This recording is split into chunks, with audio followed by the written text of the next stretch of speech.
इस कहानी की शुरुआत में हमें बताया जाता है कि पृथ्वी पर एक मैजिकल क्रिस्टल मौजूद है जो अपनी पावर से पूरी दुनिया को बदलने की ताकत रखता है और उसने समय समय पर बाहरी तत्वों से पृथ्वी की रक्षा भी की है।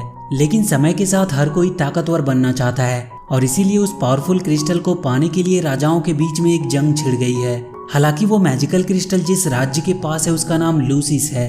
वहाँ का राजा रेजिस एक सच्चा और नेक राजा है जिसकी वजह से अभी तक मानव जाति का अस्तित्व सलामत है। लेकिन नेफेलाइम नाम का एक साम्राज्य सदियों से उस मैजिकल क्रिस्टल को हासिल करना चाहता है ताकि वो उसकी पावर की मदद से इस दुनिया पर राज कर सके। लेकिन लूसिस के राजा ने उस मैजिकल क्रिस्टल की पावर की मदद से अपने राज्य के चारों तरफ एक सुरक्षा कवच बना रखा है जिसकी वजह से आज तक नेफेलाइम मैजिकल क्रिस्टल को हासिल नहीं कर पाया है। हालांकि दोनों राज्यों के बीच में आज भी जंग जारी है। अब एक बार जब लूसिस राज्य के राजा रेजिस अपनी बेटी लूना फ्रेया और बेटे नोतिस के साथ टेनब्रा नाम के राज्य में आए, जहां पर वो अपने बेटे नोतिस के लिए दवाइयां खोजने आए थे क्योंकि नोतिस चल नहीं सकता था। लेकिन तभी वहां पर नेफेलाइम के सैनिक आ जाते हैं और वो राजा रेजिस के सभी सैनिकों को मार देते हैं और चारों तरफ तबाही मचाने लगते हैं। ये देखकर राजा रेजिस डर जाता है और वो किसी तरह नेफेलाइम के सेनापति को घायल कर देता है और अपने बेटे नोतिस और अपनी बेटी लूना फ्रेया के साथ वहां से भागने लगता है। लेकिन उसकी बेटी अपने पिता के साथ नहीं भाग पाती है और उसे नेफेलाइम के सैनिक कैद कर लेते हैं। लेकिन राजा रेजिस किसी तरह से अपने बेटे नोतिस को लेकर वहां से भागने में सफल रहता है। इसके बाद हम 12 सालों के बाद का समय देखते हैं जहां पर आज भी लूसिस और नेफेलाइम साम्राज्य के बीच में जंग जारी है। अगले सीन में हम निक्स और लिबर्टस को देखते हैं जो बाकी के सैनिकों के साथ मिलकर नेफेलाइम राज्य के सैनिकों के साथ लड़ रहे होते हैं और उन्हें अपने राज्य में घुसने से रोक रहे होते हैं। वहीं क्रो नाम की एक लेडी सोल्जर अपने बाकी के लेडी सोल्जर के साथ मिलकर वहां मैजिकल पोर्टल बनाती है और उसकी मदद से वो नेफेलाइम के सैनिकों को रोकने की कोशिश कर रही होती है। अब काफी देर के युद्ध के बाद नेफेलाइम अपने सबसे पावरफुल क्रिएचर को मैदान में उतार देता है जिसकी वजह से निक्स की सेना हारने लगती है और इनकी सेना के कमांडर ड्रेटस अपने सैनिकों को पीछे हटने को बोलता है। लेकिन जब निक्स देखता है कि उसका दोस्त लिबर्टस एक चट्टान के नीचे दबा हुआ है और मॉन्स्टर क्रिएचर लगातार लिबर्टस की तरफ बढ़ रहा है तो वो अपनी जान पर खेलकर उस मॉन्स्टर पर हमला कर देता है और अगले ही पल वो चट्टान टूटने की वजह से मॉन्स्टर के साथ लिबर्टस उस खाई में गिरने लगता है। लेकिन निक्स अपनी टेलीपोर्टेशन की पावर की मदद से लिबर्टस को लेकर वहां से निकल जाता है और वो मॉन्स्टर गहरी खाई में नीचे गिर जाता है। इसके बाद लिबर्टस को इलाज के लिए अस्पताल भेजा जाता है क्योंकि उसके पैरों के ऊपर चट्टान गिरने की वजह से वो घायल हो चुका था।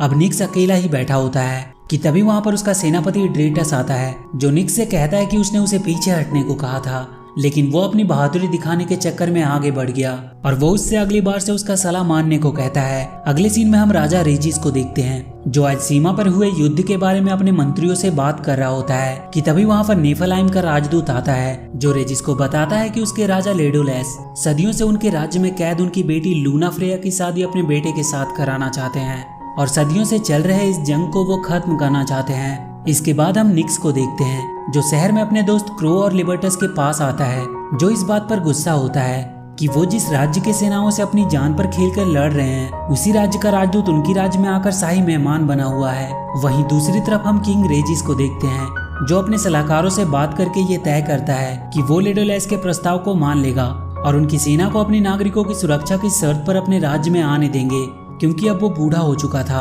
जिसकी वजह से वो मैजिकल क्रिस्टल की मदद से नेफेलाइम की सेना को ज्यादा देर तक नहीं रोक सकता था। इसके बाद हम निक्स और उसके साथियों को देखते हैं जो राजा के इस फैसले से गुस्सा होते हैं क्योंकि वो नहीं चाहते कि उनके राज्य पर नेफेलाइम का कब्जा हो। तभी वहाँ पर उनका सेनापति ड्रेटस आ जाता है जो सभी सोल्जर्स को कॉन्फ्रेंस रूम में बुलाता है और उनसे कहता है कि वो वही करेंगे जो उनका राजा आदेश देगा।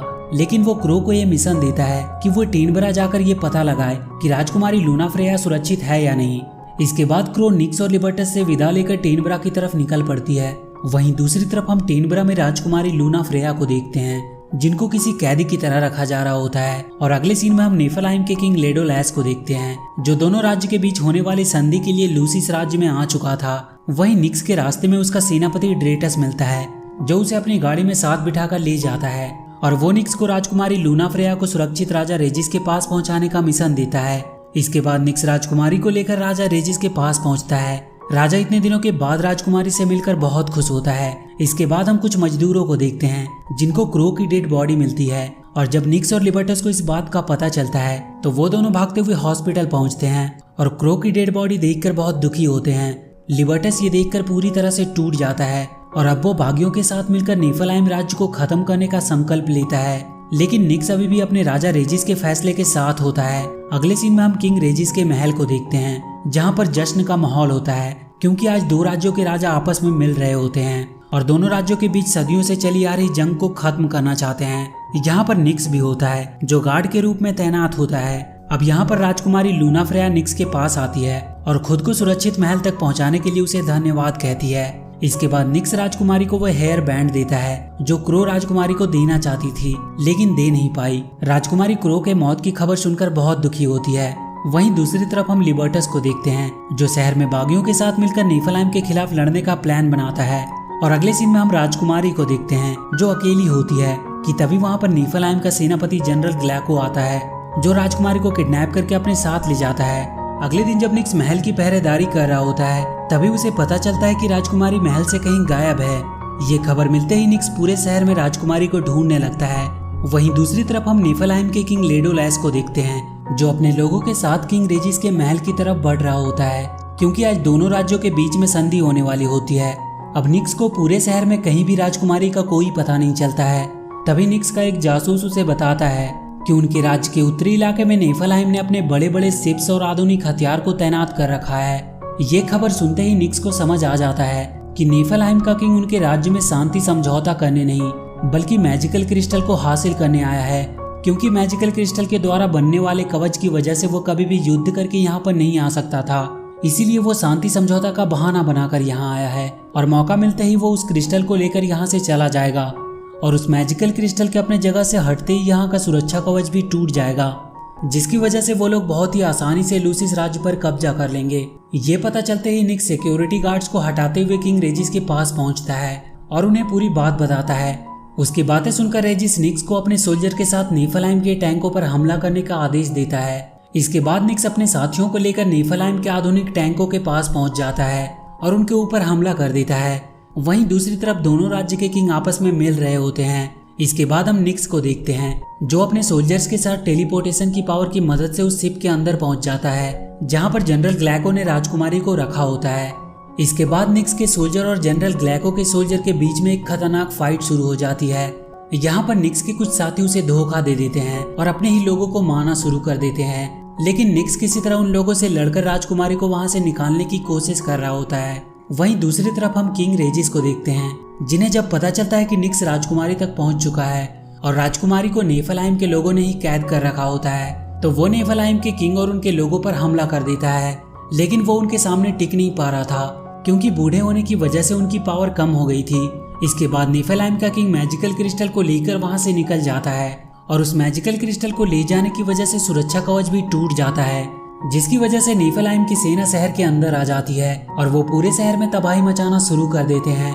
वहीं दूसरी तरफ हम किंग रेजिस को देखते हैं, जो अपने मैजिकल क्रिस्टल के खोने की वजह से बहुत दुखी होता है कि तभी वहां पर लेडोलैस का सेनापति जनरल ग्लैको आ जाता है और वो उस पर हमला कर देता है। लेकिन किंग रेजिस अपने मैजिकल पावर से उसे रोकने की पूरी कोशिश करता है। इधर निक्स अभी भी राजकुमारी के साथ शिप में फंसा होता है और देखते ही देखते उनका शिप आउट ऑफ कंट्रोल हो जाता है। लेकिन इससे पहले कि उनका शिप शहर के किसी बिल्डिंग से टकराती, निक्स अपने टेलीपोर्टेशन की पावर की मदद से राजकुमारी को लेकर वहां से निकल जाता है और वो दोनों किंग रेजिस के महल में आकर गिरते हैं, जहां पर जनरल ग्लैको किंग रेजिस पर लगातार अटैक कर रहा होता है। ये देखकर निक्स उस पर हमला करना शुरू कर देता है, लेकिन जनरल ग्लैको बहुत ज्यादा पावरफुल होता है, जिसकी वजह से वो उसके सामने टिक नहीं पा रहा था। ये देखकर निक्स किंग रेजिस की मदद से किसी तरह राजकुमारी और किंग रेजिस के साथ वहां से निकल जाता है।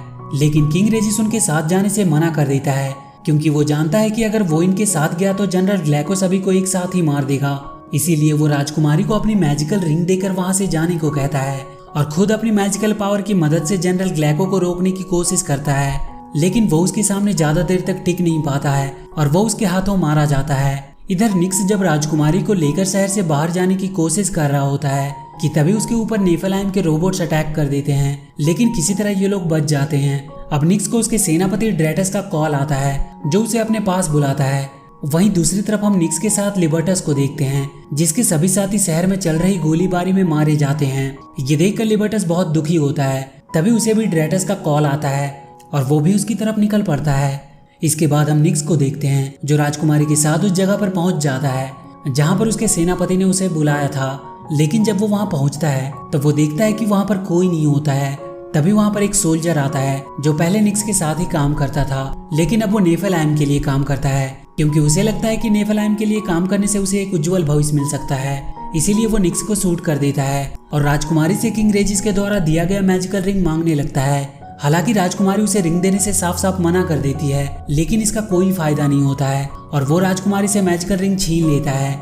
लेकिन जैसे ही वो उस रिंग को पहनता है वो वहीं पर जलकर मारा जाता है। अब यहाँ पर निक्स का सेनापति ड्रेटस भी आ जाता है, जो घायल पड़े निक्स की कोई मदद नहीं करता है। तभी वहाँ पर लिबर्टस भी आ जाता है और वो आते ही ड्रेटस को अपनी गाड़ी से उड़ा देता है, जिससे अगले ही पल में वो जनरल ग्लैको में ट्रांसफॉर्म हो जाता है। ये देखकर निक्स और बाकी के सभी लोग पूरी तरह से हैरान रह जाते हैं। अब ग्लैको निक्स को मारने ही वाला होता है कि तभी वो किंग रेजिस का वो मैजिकल रिंग पहन लेता है, जिसकी वजह से वो गॉड्स के सामने पहुंच जाता है। गॉड्स उसे एक शर्त पर उसका साथ देने का वादा करते हैं कि अगले दिन सुबह होने के साथ ही उसकी मौत हो जाएगी। निक्स उनकी ये शर्त मान लेता है और उसकी वजह से उसके अंदर पावर आ जाती है और वो जनरल ग्लैको को एक पंच से ही दूर फेंक देता है। इसके बाद निक्स लिबर्टस को राजकुमारी को अपने साथ शहर से बाहर ले जाने को कहता है और खुद जनरल ग्लैको से लड़ने लगता है। इसके बाद उन दोनों के बीच में एक खतरनाक फाइट होती है।